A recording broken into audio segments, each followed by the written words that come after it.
1 dan Paslon 2, waktu Anda 2 menit 30 detik dimulai ketika Anda berbicara. Silakan. Pertama-tama, layanan publik itu salah satunya harus berujung kepada penciptaan lapangan pekerjaan. Saya berjalan hampir 1 tahun lebih, menemui cerita-cerita seperti Mas Naufal, seorang pengusaha yang ingin membuka usaha di bidang MICE, Meeting, Incentive, Convention, and Exhibitions, mengalami kesulitan karena proses perizinannya berbelit-belit. Ease of doing business atau indeks kemudahan berbisnis di Indonesia yang mana banyak dikontribusi oleh Jakarta masih di posisi 91. Jakarta memiliki tugas yang sangat berat untuk memberikan kemudahan berbisnis. Kemudahan berbisnis yang simple, mudah, dan terintegrasi. Bagaimana reformasi birokrasinya?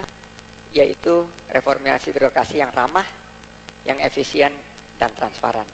Saya melihat banyak sekali lapangan kerja bisa dihadirkan jika tokoh-tokoh seperti Mas Naufal bisa membuka usahanya, menciptakan lapangan kerja bagi 10-15 orang dalam periode 10-20 tahun ke depan. Mungkin dia menjadi pengusaha yang sukses. Saya juga melihat bagaimana Ibu Susanti, pedagang kecil menjual kopi. Bagaimana di wilayah Kembangan, dia bilang dia tidak mendapatkan lahan usahanya. Kadang-kadang dia harus diusir oleh Satpol PP. Saya tanya, ada yang beli nggak Bu Susanti kopinya? Ada. Siapa?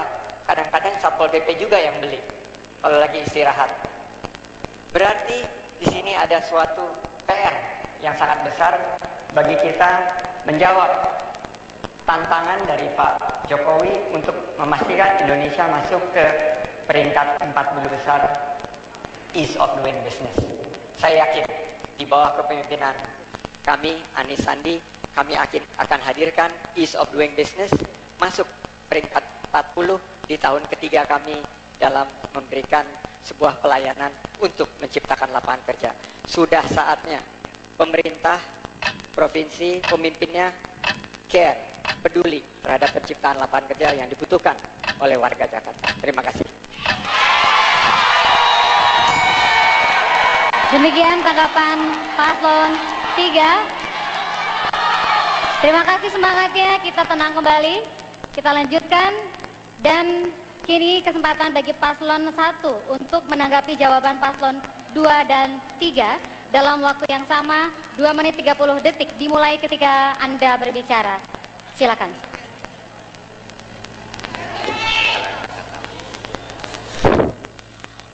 Terima kasih. Tadi kita dengar klaim dari Bapak Basuki bahwa Jakarta semuanya bersih karena birokrasinya sudah baik. Tentu kita akui ada beberapa yang sudah bersih, tetapi pengalaman saya dan Pak Silvi bergerilya ke lapangan 3 bulan terakhir ini membuktikan bahwa banyak hal yang tidak terungkap selama ini kepada publik. Banyak sekali daerah yang masih sangat kotor, masih sangat menyedihkan kondisinya. Jadi saya menduga justru karena birokrasi yang dibangun selama ini penuh dengan rasa takut, diancam, kamu dicopot, dimutasi, dipindahkan, dipenjarakan, dipamerkan ke depan publik. Harga dirinya dihancurkan, padahal dia punya keluarga, punya teman, punya kerabat. Tetapi tidak dipedulikan itu semua karena alasannya ingin meningkatkan kinerja birokrat.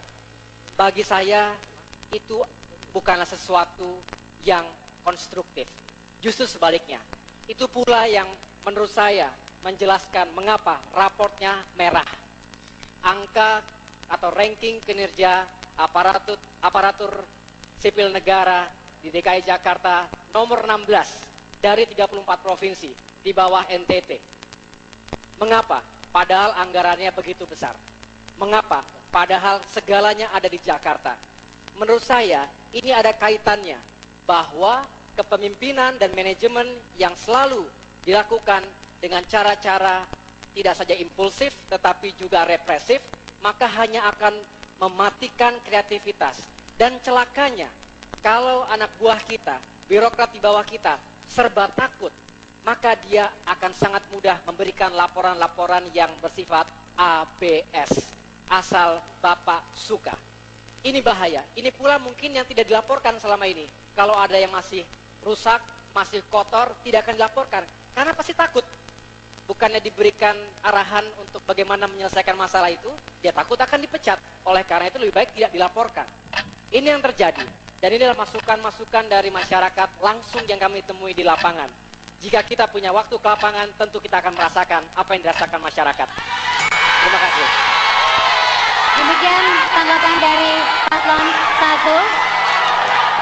Kami mohon untuk tetap tenang. Sekali lagi kami mohon untuk tenang, tertib, sepanjang berlangsungnya debat. Hadirin dan pemirsa, debat kedua Pilkada DKI Jakarta tahun 2017 akan kembali di segmen berikutnya dengan pendalaman tema mengenai pelayanan publik.